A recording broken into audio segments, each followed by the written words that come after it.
विविरञ्चनुतं शरण्यं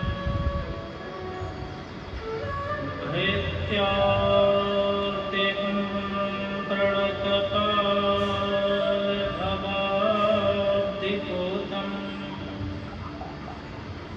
वन्दे महापुरुषते चरणारविन्दम्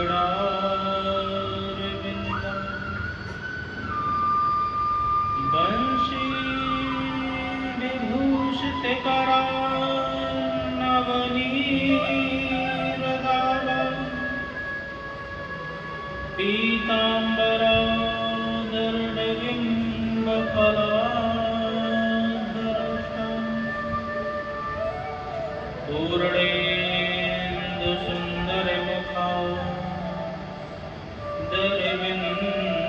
पूर्णेन्दुसुन्दरमुखादरविन्दनेत्रा कृष्णात् परं किमपि तत्त्वमहं न जाने नारायणं नमस्कृत्य नरं चैव नरोत्तमं देवी सरस्वती व्यासं ततो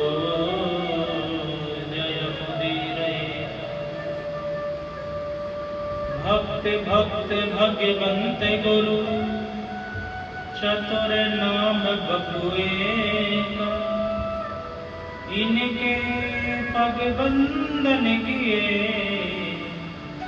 सुनो सतवीर अनेक सब द्वार को छोड़ के आयो तेरे निदान हे यशोमति के लाड़ जरा मेरी ओर निहार आइए हनुमंत विराजिए कथा कहूँ मति अनुसार प्रेम भरी गादी धरूं सुबिराजिए पवने कुमार सुबिराजिए पवने कुमार। बोले कृष्ण कन्हैया लाल की जय, वृंदावन बिहारी लाल की जय, श्री भागवत महापुराण की जय, वेद व्यास जी महाराज की जय, श्री रास राशेश्वरी राधा रानी सरकार की जय, पूज्य चरण सद्गुरुदेव स्वामी गीतानंद जी महाराज की जय, परम पूज्य स्वामी श्री अवशेषानंद जी महाराज की जय, समस्त संतों की जय, समस्त भक्तों की जय। जय जय श्री राम, जय जय श्री राम, जय जय श्री राधेश्याम। परम मंगल में परात्पर अकारण करुणालय भक्त वांछा कल्पतरु तडिंदित विनिंदित पीतांबरधारी बाल कृष्ण लाल के पाद पद्मों में प्रणाम करते हुए आए हुए समस्त भगवत चरणानुरागी भक्त वृंद, श्रोत वृंद एवं भक्तमती माताएं बहनें,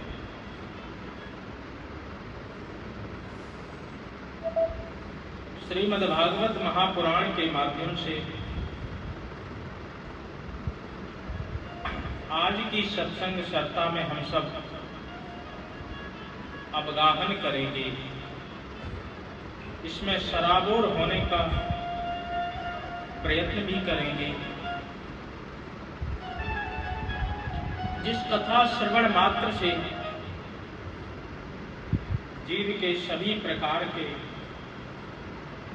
पाप ताप संताप नष्ट हो जाते हैं और जीव भगवान की परम कृपा को भी प्राप्त कर लेता है। तो आइए भगवान की बाल लीलाओं का आज वर्णन होगा कि किस प्रकार से भगवान ने गोकुल में और नंदगांव में रह करके बाल लीलाएं की। उन सभी बाल लीलाओं का आज विधिवत वर्णन करेंगे।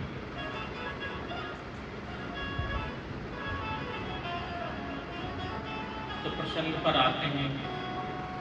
कल मैं निवेदन कर रहा था कि किस प्रकार से भगवान ने तृणावत का उद्धार किया। तृणावत का उद्धार करने के बाद में इधर वसुदेव जी ने, जो कुल पुरोहित गर्गाचार्य जी हैं, इनसे निवेदन किया कि महाराज, हम चाहते हैं कि हमारे बच्चे का नामकरण संस्कार आपके द्वारा हो, और आप तो सब जानते हो कि किस प्रकार से मेरा पुत्र नंद बाबा के महल में नंद यशोदा जी के यहाँ पर अच्छी तरह रह रहा है।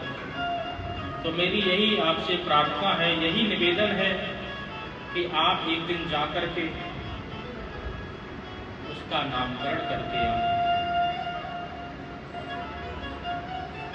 गर्गाचार्य जी चलते चलते नंदगांव में पहुंचे। नंद बाबा ने गर्गाचार्य जी को प्रणाम किया और प्रणाम करके कहा, महाराज, अच्छा हुआ आप यहाँ पर आ गए, मैं आपको ही खोज रहा था। बोले, क्यों, मुझे क्यों ढूंढ रहे थे भाई? बोले, ना जाने महाराज, ये मेरा बालक जब से पैदा हुआ है, इस पर आए ना आए दिन कोई ना कोई बलाएं आती रहती है। कभी इसके ऊपर गाड़ी टूट करके गिर जाती, कभी कोई राक्षसनी आकर के इसको मारने का प्रयत्न करती। तो मुझे लगता है कि महाराज, इसके ग्रह दशा कुछ ठीक नहीं है, तो इसलिए आप कृपा करके बताएं। गर्गाचार्य जी महाराज ने कहा कि ठीक है, आप बच्चे का नाम बताएं तो मैं राशि देख करके बताता हूं। नंद बाबा बोले, महाराज, नाम तो कुछ रखा ही नहीं। बोले, कितना बड़ा बालक हो गया? बोले, महाराज, आज पूरे 1 साल का हो गया है। कमाल करते हो नंद बाबा, 1 साल का बच्चा हो गया और आपने कुछ नाम ही नहीं रखा। महाराज, जब आप आ गए हो तो आप ही कृपा करके इसका नाम रख दीजिए। बोले, ठीक है, हम इसका नाम जरूर रख देंगे, परंतु मेरी एक ही शर्त है कि किसी प्रकार का शोर शराबा नहीं होना चाहिए, एकांत का वास हो, पूरी तरह शांति हो। मैं इसका नाम अभी रख देता हूं। बोले, महाराज, आप चिंता मत करो, काऊ को कानों कान खबर भी नहीं पड़ेगी। आप हमारी गौशाला में आकर के बैठ जाना, वहीं हम बच्चों को लेकर के आ जाएंगे। गर्गाचार्य जी ने कहा कि ठीक है, वहीं लेकर के आ जाना, तो मैं इनके नाम रख दूंगा। गर्गाचार्य जी आज नंद बाबा की गौशाला में बैठ गए और इधर यशोदा मैया और रोहिणी जी दोनों अपने बच्चों को लेकर के गर्गाचार्य जी के पास जाने लगे। रोहिणी मैया ने कहा यशोदा माता से कि मैंने सुन रखा है कि ये बहुत बड़ा पंडित है, पूरे मथुरा मंडल में इसके बराबर कोई ज्ञानी नहीं है, तो आप कहो तो मैं जाके परीक्षा ले लूं। बोले, बहन, तू कैसे परीक्षा लेगी? बोले, कुछ नहीं, बस अपने बच्चों को अदला बदली कर लेती हूँ, अगर अच्छा सा ज्ञानी पंडित होगा तो बता देगा, और नहीं बता पाया तो ऐसे ही समझेंगे खड़िया पंडित है। तो कहा ठीक है। यशोदा मैया के लाला को आज रोहिणी ने ले लिया और रोहिणी के जो पुत्र बलराम जिनका नाम होने वाला है उसको यशोदा मैया को दे दिया। तो दोनों को ही लेकर के जैसे ही गर्गाचार्य जी महाराज के पास में पहुंचे तो गर्गाचार्य जी ने जैसे ही तिरछी निगाह से भगवान के दर्शन किए तो निर्गुण निराकार निरीह निर्विशेष भगवान पर जैसे ही उनकी दृष्टि लगी तो एक टक देखते ही रहे, निहारते ही रहे, मानो समाधि लग गई हो। गर्गाचार्य जी एक टक जैसे ही देखने लगी, यशोदा मैया आकर के बैठ गई, रोहिणी भी बगल में बैठ गई। अब महाराज एक टक देखे ही जा रहे हैं। यशोदा मैया ने कहा बाबा, बाबा तो तब बोले जब वहां पर हो, वो तो समाधि में लीन थे, खुली आंखों से समाधि लगी हुई। अब यशोदा मैया विचार करने लगी, न हिले न डुले न बोले न चाले न मटके न सटके, बाबा जी को क्या हो गया। रोहिणी मैया ने कहा मैया मोए लगे जाके तो सांसों न चल रही। अब मैया घबराई कि मेरे भी घर कलंक लगावे को मिलो जवाब आए। जोर से माता ने हाथ पकड़ करके हिलाया, महाराज महाराज अरे अरे मैंने आपके बेटे का नाम सोच लिया। अच्छा महाराज ऐसे नाम सोचा जाए, हम तो कुछ और ही सोच बैठे थे। अच्छा बताओ।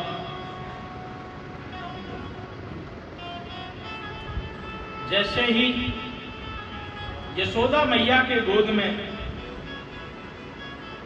रोहिणी जी के पुत्र को देखा तो तुरंत बाबा समझ गए कि मेरी परीक्षा ली जा रही है। तो तुरंत बोले सुन यशोदा, मैंने अच्छी तरह तेरे बच्चे का नाम सोच लिया है, जो तुम्हारे गोद में है। अयम ही रोहिणी पुत्रो रमयन सुहृदो गुणहि आख्यायस्ते राम इति बलाधिक्यम बलम विदुः बलाधिक्यम बलम विदुः। जो तुम्हारी गोद में है ये निश्चित रोहिणी का पुत्र है और आगे चल करके ये बहुत बलवान बनेगा, इसलिए मैं इसका नाम रख रहा हूं बलराम। बलाधिक्यम बलम विदुः, ये बहुत बलशाली होगा, इसलिए इसका नाम बलराम है। ठीक है महाराज जी, जब छोटे वाले को कसु नाम रख दो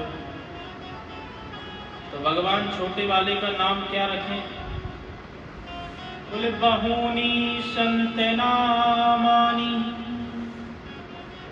रूपाणि च सुतस्य ते गुणकर्मानुरूपाणि तान्यं वेदनुजन तान्यं वेदनुजन।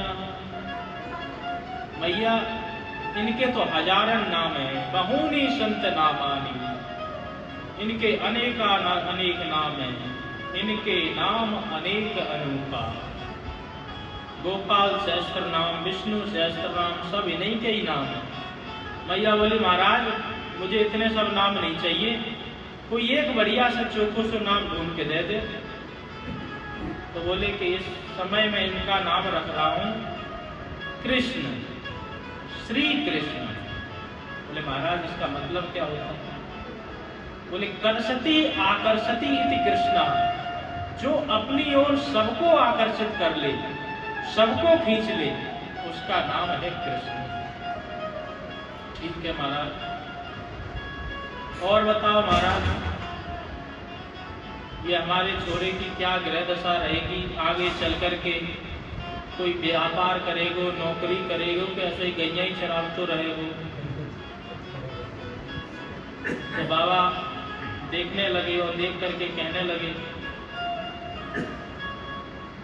प्रागयं वासुदेवस्य कुचिज्जात्मत आत्मजः वसुदेव इति श्रीमान् प्रज्ञा संपन्नः प्रक्षेप्यते।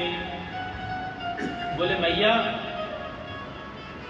ये वसुदेव का, भगवान ने कहा ज्यादा पोल पट्टी मत खोलो, मैया अभी परेशान हो जाएगी।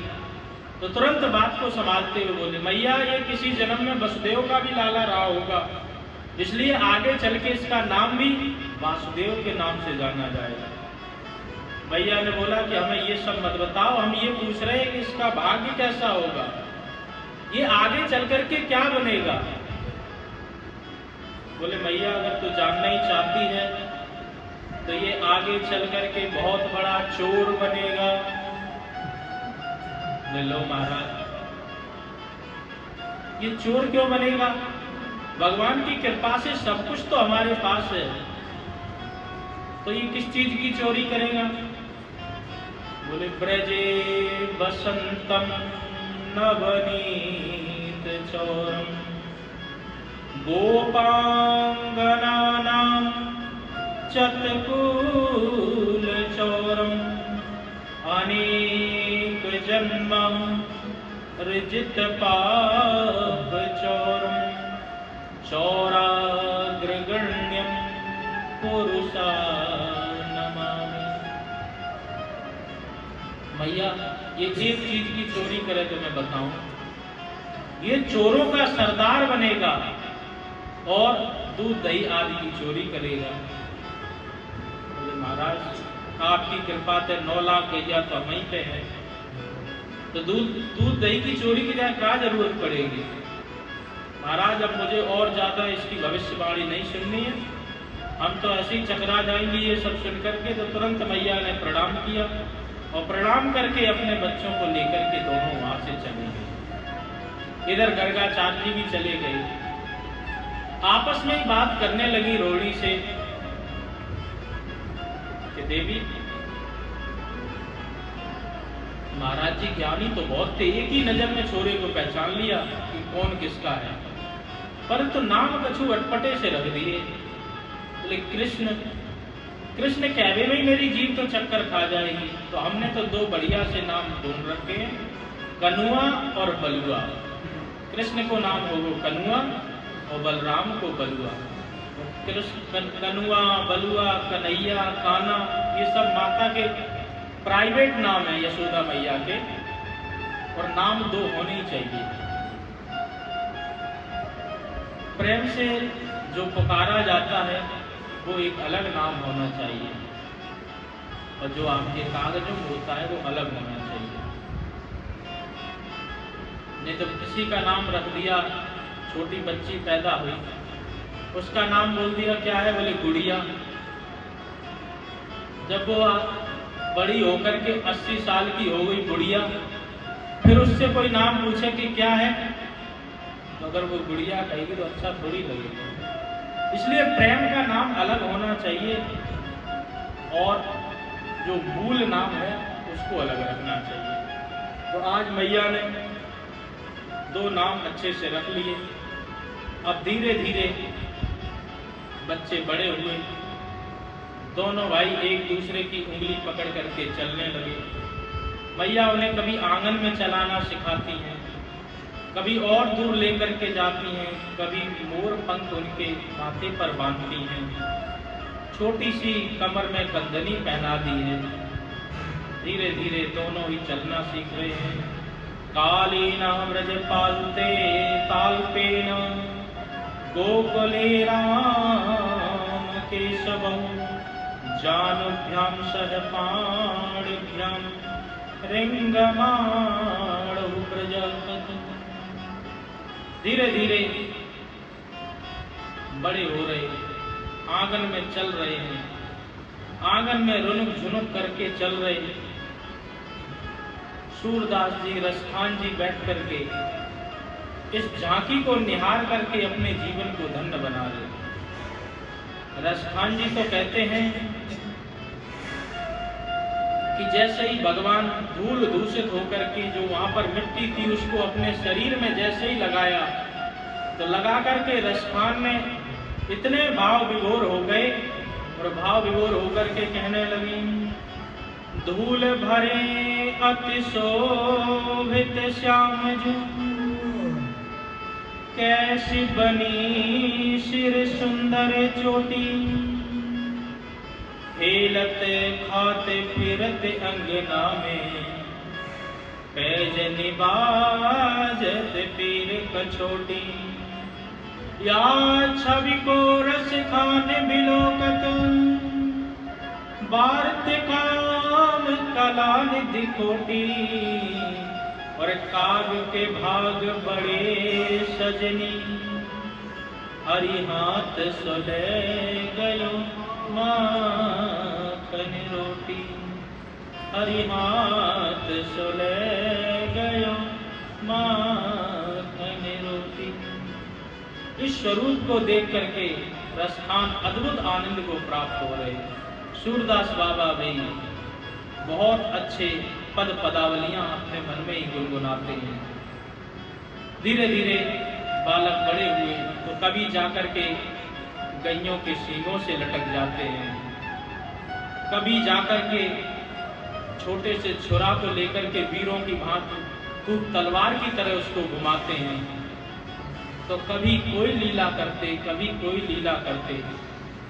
इन सबको देख करके गोपियों के मन में बड़ी उत्कंठा होती है। गोपियां विचार करती हैं कि कभी भगवान मेरे भी घर में आएंगे भोग लगाने के लिए, कभी माखन मेरे घर में भी खाने के लिए आएंगे, तो अच्छी तरह उन्हें निहार करके मैं देखूंगी।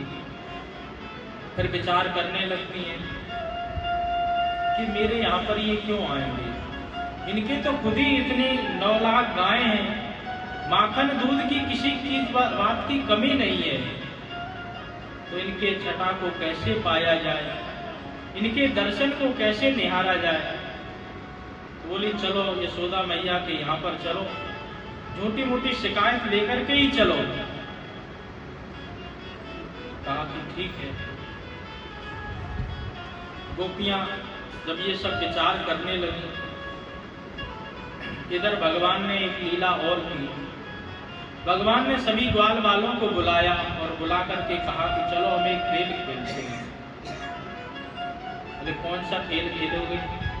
बोले हम चोरी करना सीखेंगे, चोरी वाला खेल खेलेंगे। तुरंत ग्वाल वाल कहने लगे दारी के, तुम्हें चोरी करवे सिखाएगो? अरे तेरे घर में कौन सी चीज की कमी है? बोले मेरे घर में तो काऊ बात की कमी ना है। जा श्री दामाए देखो, तो सूख तो चलो जा रहे हो, 1.5 हड्डी को तो हो रहा। जब जाते हम पूछें कि भैया दूध दही कछु खावे को मिले, तो कहने लगे कि जो कछु दूध दही हो सो मैया बेच दे और कछु मथुरा में चलो जाए। तो गैयन की सेवा करवे को हम सब ग्वाला और माखन मिश्री खाएंगे मथुरा के लाला, ऐसा तो हम बिल्कुल नहीं होने देंगे। इसलिए जब दूध दही सब खा ही लेंगे, जब कुछ बचेगा ही नहीं तो फिर कंस को देना ही नहीं पड़ेगा। तो यही सब बातों को विचार करके भगवान ने कहा कि हम अब चोरी करना सीखेंगे। बोले कहाँ चोरी करोगे? बोले सबसे पहले हम सब अपने घर से ही शुरुआत करेंगे। ठीक है।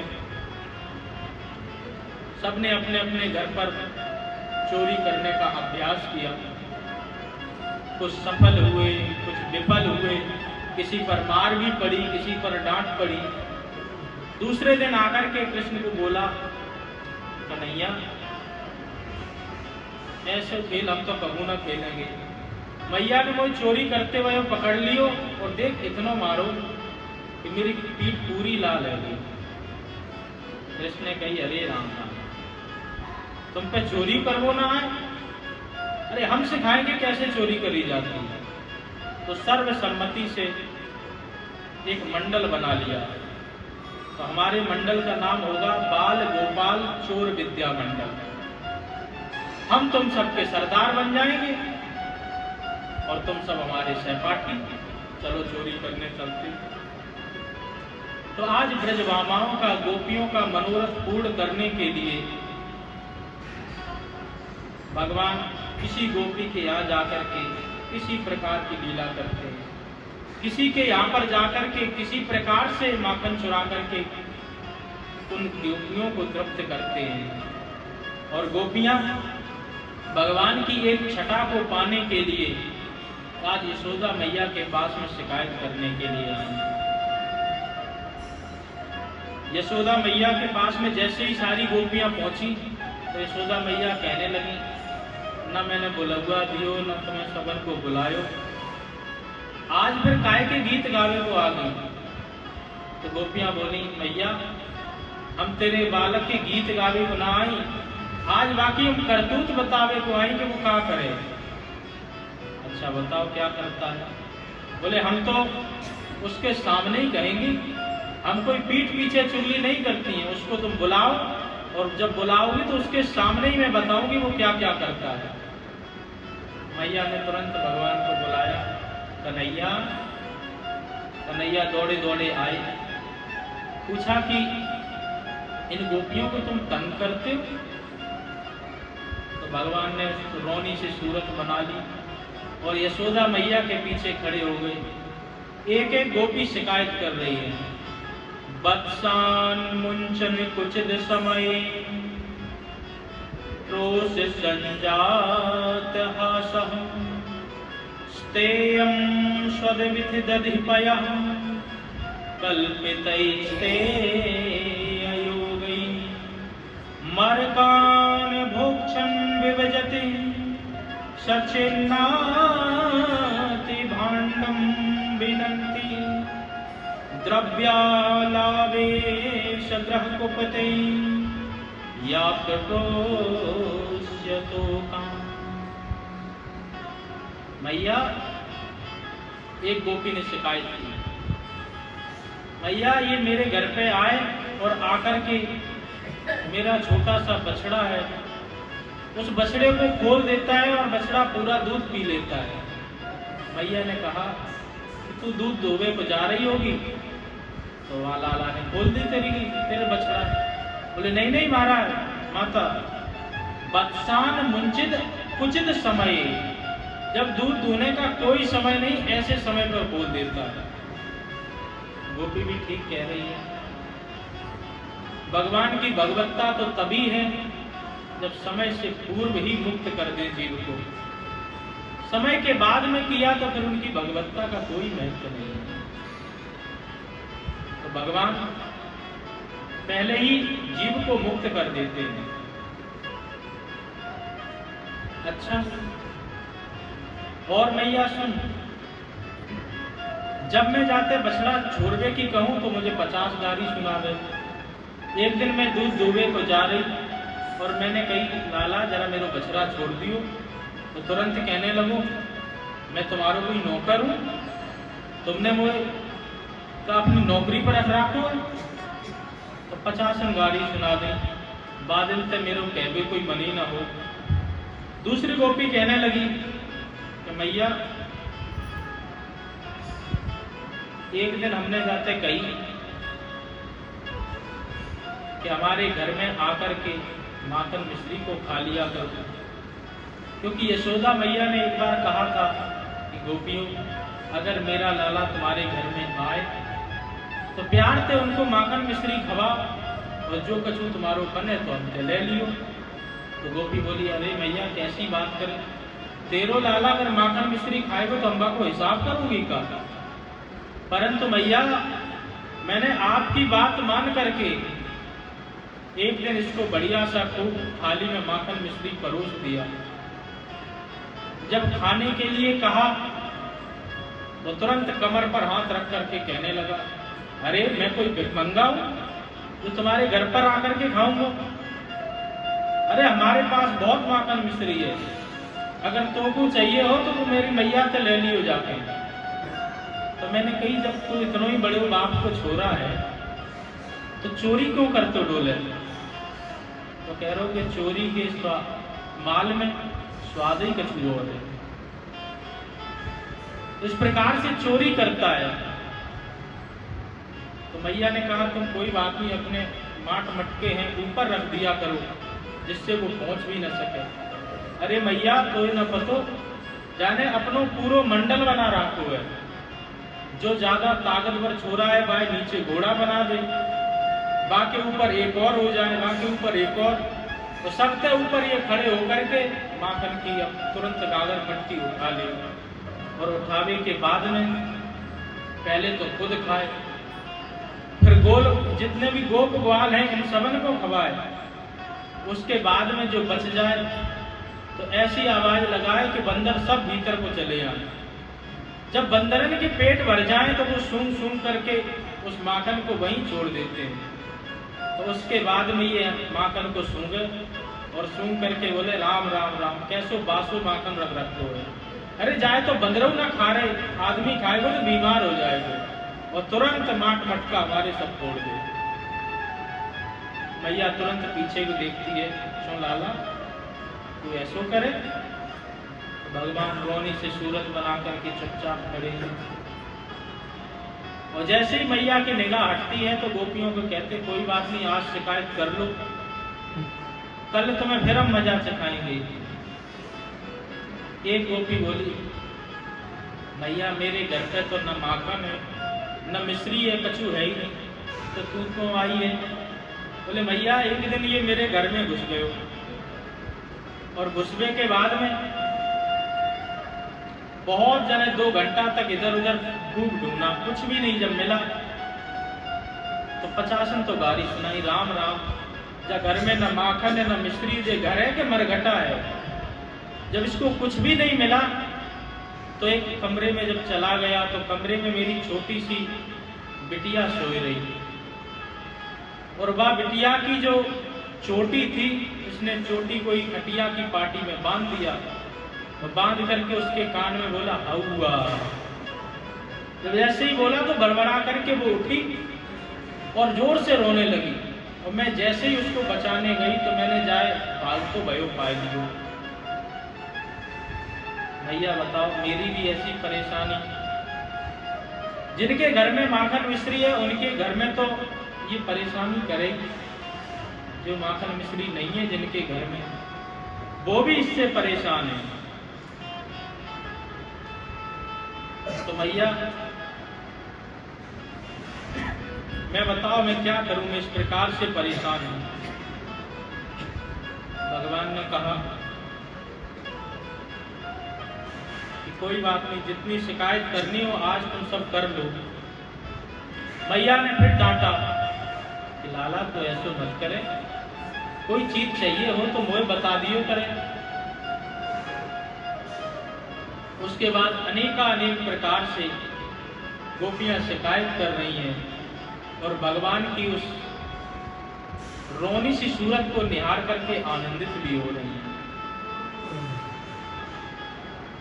जब सभी गोपियां चली गई शिकायत करके तो मैया ने समझाया, और समझा करके कहने लगी लाला ऐसो मत करे।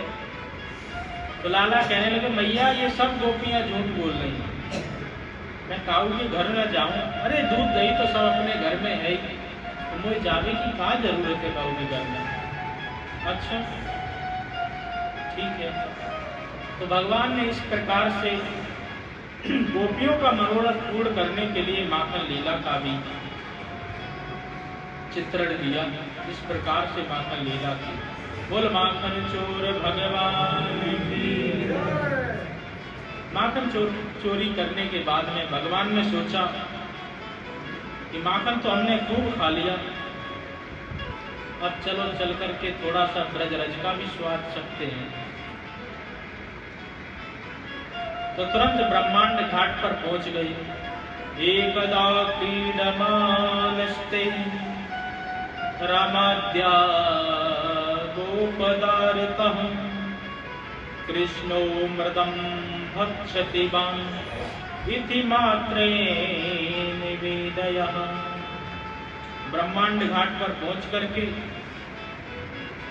जैसे ही देखा तो कोई इधर उधर देख नहीं रहा, तो तुरंत एक मिट्टी का डेला उठाया और अपने मुंह में गप।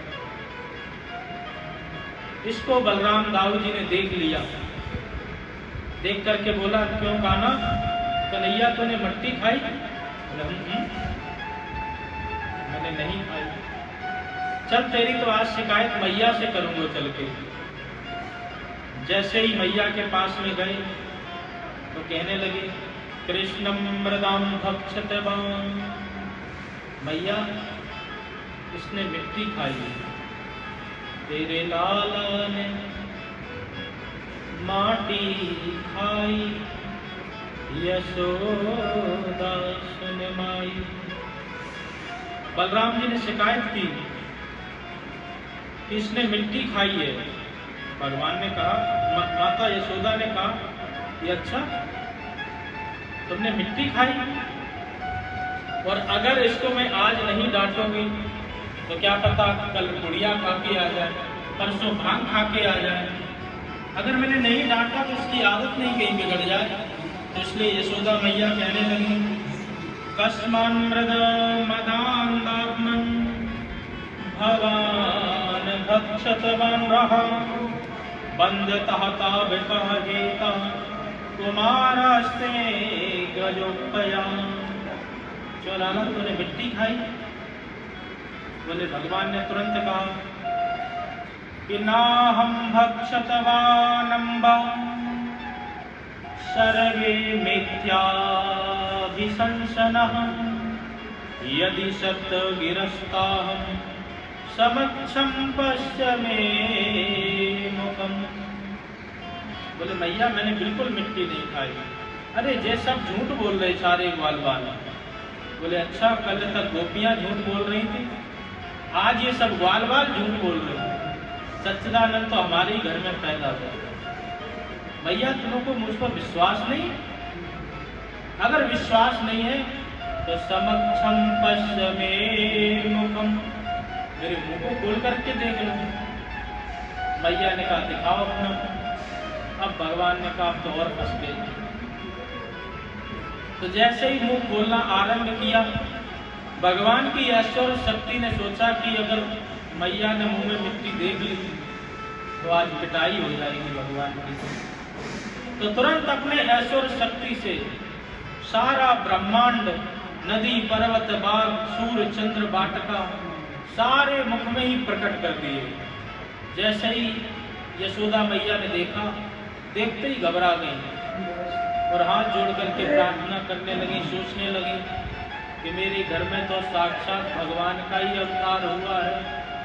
किम स्वप्नम तदेव माया, किम वा मदीयो बत बुद्धि मोह। जब मेरी बुद्धि को ऐसा मोहित हो गई है या क्या हुआ है, तो तुरंत हाथ जोड़ करके कहने लगी, अस्तुति करी जाय भयमाना, जगत पिता में सुत कर जाना। हमारे घर में तो साक्षात भगवान का ही अवतार हुआ। जब हाथ जोड़ करके प्रणाम करने के लिए बैठी तो तुरंत भगवान ने हाथ पकड़ लिया। कहा कि मैया ये क्या कर रही है? मिट्टी क्या थी मेरे मुंह में? अरे लाला तो मिट्टी की बात करें, तेरे मुंह में तो पूरा उत्तराखंड ही भरो। ऐसे ऐसे मैंने पहाड़ पर्वत नदी नाले देखे, मैं तो घबरा गई। अरे मैया तेरी बुढ़ापे की आंखें है नहीं तो आंखें धोखा खा सके।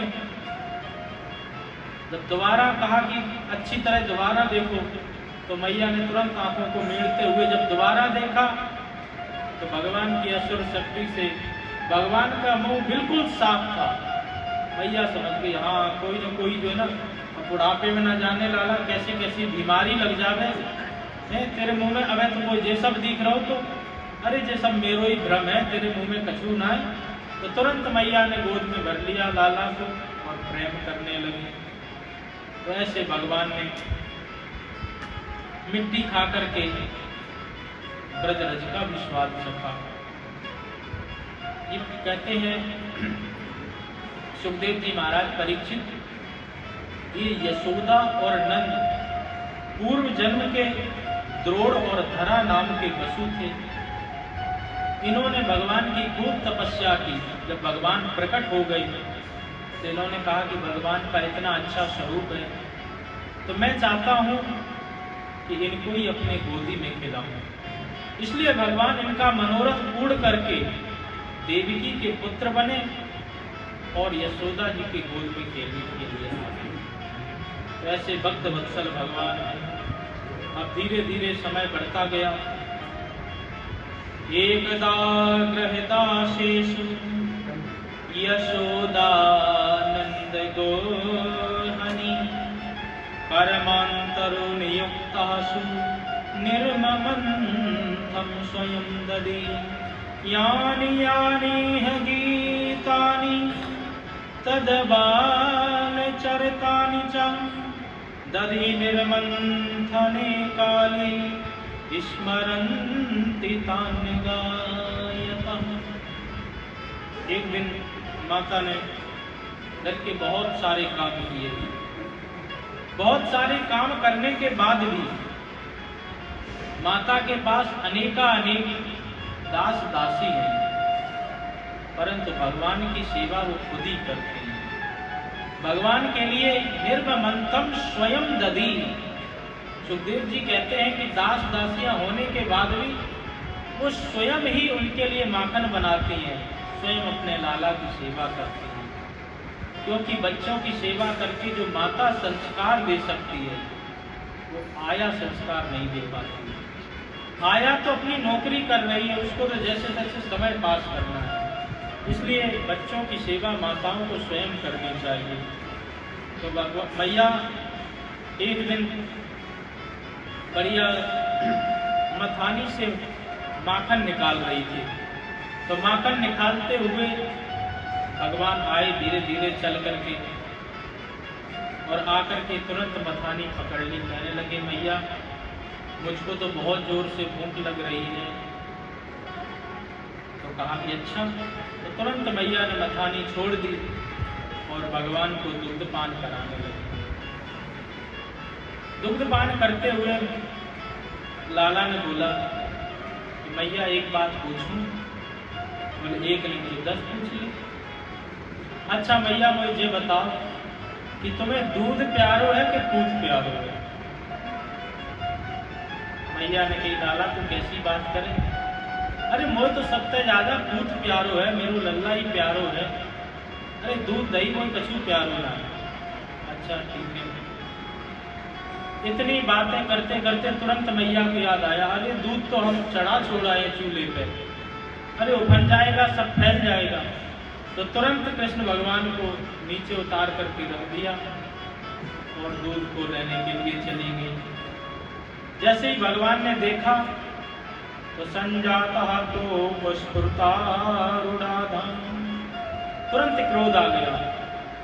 अभी तो मैया कह रही थी कि मुझे तो दूध प्यारो है, अब दूध के ताई चली गई। तो तुरंत क्रोध आया और आते ही एक बड़ा सा पत्थर लिया।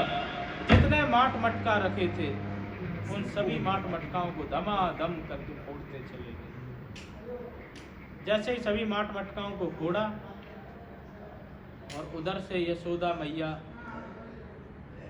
जैसे ही दूध उफनता हुआ रख करके आई और देख करके बड़ी हैरान हुई। कहने लगी अच्छा, अभी तक गोपियां आती थी कहने हम तो विश्वास नहीं करते थे, आज हमारे घर में ही रखे रखे पुराने हमारे दादी परदादी वाले जितने भी माट मटका चिकने चिकने थे सब माट मटकाओं को फोड़ दिया। आज तो मैं इसकी जरूर पिटाई करूंगी। तो तुरंत मैया ने एक हाथ में साठी लाठी ली और कृष्ण जी के पीछे पीछे दौड़ने लगी। आगे आगे भगवान दौड़ रहे हैं, पीछे पीछे कृष्ण जी, पीछे पीछे मैया दौड़ रहे हैं। सुखदेव जी कहते हैं ना चांतर न बहिर्यस्य न पूर्वम ना पीछा परा पूर्वा परम बहिष्यांतरम जगते योग जगच्छयः। परीक्षित कर लो दर्शन। जो अमलात्मा विमलात्मा अनेकानेक वर्षों तक तपस्या करके भी भगवान को प्राप्त नहीं कर पाते, भगवान को पा नहीं पाते हैं, आज मैया लाठी लेकर के भगवान को पकड़ने के लिए चली आ गई। तो जैसे ही लाठी लेकर के मैया आगे चली, आगे आगे भगवान, पीछे पीछे मैया। भगवान को पकड़ नहीं पाई तो पूरे पसीना में लथपथ हो गई। लथपथ होने के लिए कहने लगी, कन्हैया अरे तो यहाँ पर मेरे पास आ। बोले हम बिल्कुल नहीं आएंगे, आप मुझे मारोगे। आपके हाथ में लाठी है तो लाठी से मेरी पिटाई करोगे। बोले अच्छा तो लाठी तो डर लगे, ले लाठी तो मैंने फेंक दी। अरे ये लाठी तो बुढ़ापे की सहारा होए, जासो लेकर के मैं डोल रही हूँ, अगर तो जाते डर लग रही तो ले मैंने फेंक दी लाठी।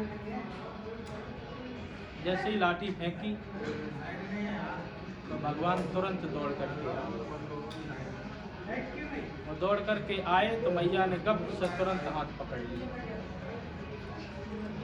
तो ये लाठी क्या है?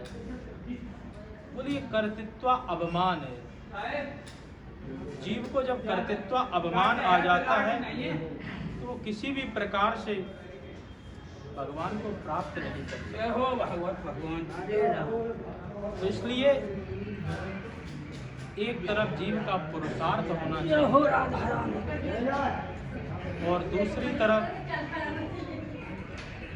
भगवान की कृपा। जीव जब पुरुषार्थ करता है तभी भगवान उस पर कृपा करते हैं। तो इसलिए आज जैसे ही मैया ने लाठी फेंकी तो तुरंत भगवान उसके पास में आ गए और मैया ने जैसे ही रस्सी से बांधने का प्रयत्न किया तो भगवान की ऐश्वर्य शक्ति से रस्सी 2 अंगुल छोटी पड़ जाती है। उस रस्सी में दूसरी रस्सी जोड़ते हैं तभी भी 2 अंगुल छोटी पड़ जाती है। बोले 2 ही अंगुल छोटी क्यों पड़ रही है? बोले 1 अंगुल है जीव का पुरुषार्थ और दूसरे अंगुल हरि की कृपा है।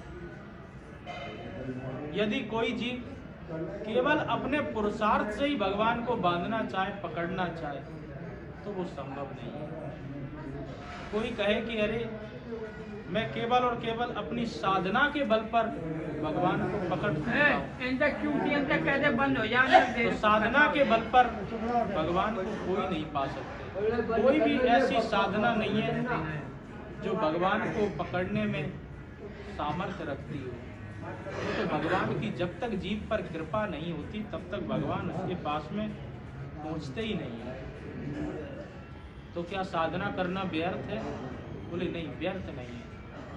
साधना जरूर करनी चाहिए, जितना भी हो उतनी साधना करो, परंतु साधना के साथ साथ में आत्मसमर्पण जरूर होना चाहिए। अगर अपना आत्मसमर्पण नहीं करोगे तो भगवान को आप कभी प्राप्त नहीं कर सकते। 2 प्रकार के जीव होते हैं। एक कहते हैं केवल और केवल भगवान की कृपा पे ही जिनको विश्वास होता है। बोले कर्म इतना ज्यादा महत्व नहीं रखता, भगवान की कृपा जो होगी वो ही, उसी से ही सब कुछ हो जाएगा। पीछे जा। तो जो भगवान की कृपा पर विश्वास रखते हैं वो इस प्रकार की बातें करते हैं। वही है सोई जो राम रच राखा, होकर तर्क बढ़ावे शाखा। मैं राम कीन चाहे सोई होई, करे अन्यथा अस नहीं गोई। अजगर करे न चाकरी, पंछी करे न काम, दास मलूका कह गई सबके दाता राम। वो भगवान की केवल कृपा ही पर आश्रित होते हैं, वो कर्म पर बिल्कुल ध्यान नहीं देते। दूसरे व्यक्ति जो होते हैं वो केवल और केवल कर्म पे ही ध्यान देते हैं। बोले कृपा को एक साइड रख दो, कर्म प्रधान विश्व कर रखा। हम तो कर्म पे ही भरोसा करते हैं, परंतु जो केवल और केवल कर्म पे ही भरोसा करते हैं राजा रानी उनका भी काम ठीक से नहीं हो पाता है। एक बाहर विदेश में टाइटैनिक जहाज को बनाया था और बना करके यही कहा था कि इसको तो ईश्वर भी नहीं डुबो सकते हैं। जब जैसे उसका श्री गणेश हुआ उसी में ही वो डूब गया। तो कहने का मतलब यही है कि एक तरफ जीव का पुरुषार्थ हो और दूसरी तरफ भगवान की कृपा हो, तभी जीव भगवान को पा सकता है। तो आज यशोदा मैया को जैसे ही भगवान ने देखा कि खूब पसीने में लथपथ हो रही हैं, तो पुरुषार्थ तो कर रही हैं, तो अब हमें भी कृपा कर देना चाहिए। भगवान ने कृपा की और अपना बंधन स्वीकार करिए। भगवान कृपा तभी करते हैं जब जीव पुरुषार्थ पूरी तरह करता है। रामावतार में भी सुग्रीव को कह दिया कि बाली का वध मैं करूंगा, तो सुग्रीव निश्चिंत हो गया कि अब तो हमें सब राजपाट मिल जाएगा। उसके बाद कहने लगे कि चलो सुग्रीव जाओ युद्ध करो जाकर के। बोले युद्ध करें? अरे मारोगे आप, मैं क्यों युद्ध करूं? बोले तभी मारेंगे जब तुम जाकर के युद्ध करोगे। ऐसे ही जब अर्जुन ने भी धनुष बाण हाथ में लिया तब भगवान ने साथ दिया। जब तक जीव पूरी तरह पुरुषार्थ नहीं करता है तब तक भगवान की कृपा भी उस पर नहीं हो पाती। तो आज भगवान ने कृपा की और कृपा करके अपना बंधन स्वीकार कर लिया। यशोदा मैया बांध करके घर के काम करने के लिए अंदर चली गई, तो भगवान घुटनों के बल चलते चलते उस उखल को लेकर के आगे को बढ़ते चले जाए। भगवान का एक नाम है दामोदर। दाम माने रस्सी और उदर माने पेट। रस्सी से ही उस पेट को उखल में बांध दिया था, इसलिए भगवान का नाम पड़ा दामोदर। बोल दामोदर भगवान की जय। तो दामोदर भगवान आज उखल को लेकर के जैसे ही धीरे धीरे आगे बढ़े तो देखा दो अर्जुन के विशाल वृक्ष पेड़ खड़े हुए हैं। तो भगवान ने जोर से झटका मारा तो दोनों ही पेड़ आज धड़ाम से नीचे गिर गए। उनमें से दो दिव्य पुरुष प्रकट हुए और दिव्य पुरुष प्रकट होकर के स्तुति गान करने लगे। बोले बाणी गुणान कथनय श्रवणौ कथायां हस्तौ च कर्मसु मनस्तव पादयोर्नः स्मृत्यां शिरस्तव निज निवास जगत् प्रणामि दृष्टि शतं दरस्तुतो भगवत्तनूना। हे प्रभु, बाणी गुणान कथनय, ये मेरी बाणी सदा सर्वदा आपके गुणगानों को गाती रहे। श्रवणौ कथाया, मेरे कान सदा सर्वदा आपकी कथा को ही रसपान करते रहे। हाथ सदा आपकी सेवा में ही लगे रहे। पांव सदा आपके ही प्रदक्षिणा आदि के कार्यों में लगे रहे। और मेरा जो ये पूरा शरीर आपका ही निवास बन जाए, इस प्रकार से हाथ जोड़ करके प्रार्थना करें। यत् यत् कर्म करोति तत् सकलम शंभो तवाराधनम। मेरे शरीर से जो कुछ भी सेवा हो वो सब आपकी ही बनती है। परीक्षित जी ने पूछ दिया कौन थे? बोले ये कुबेर के पुत्र थे, नल और कुबर इनका नाम था। एक दिन ये नग्न अवस्था में सरोवर में नहा रहे थे तो वहां से नारद जी निकले। नारद जी जैसे ही निकले तो ऐसे ही मदरा पान करके नारद जी के सामने आकर बोले महाराज दंडोत। नारद जी को क्रोध आ गया। अब इन्होंने ऐसा क्यों किया? एक तो ये वित्त मंत्री के बेटा कुबेर जो है वो भगवान के वित्त, सभी देवी देवताओं के वित्त मंत्रालय उन्हीं के पास है। तो धन की गर्मी थी, इसलिए इस प्रकार से नारद जी का अपमान किया।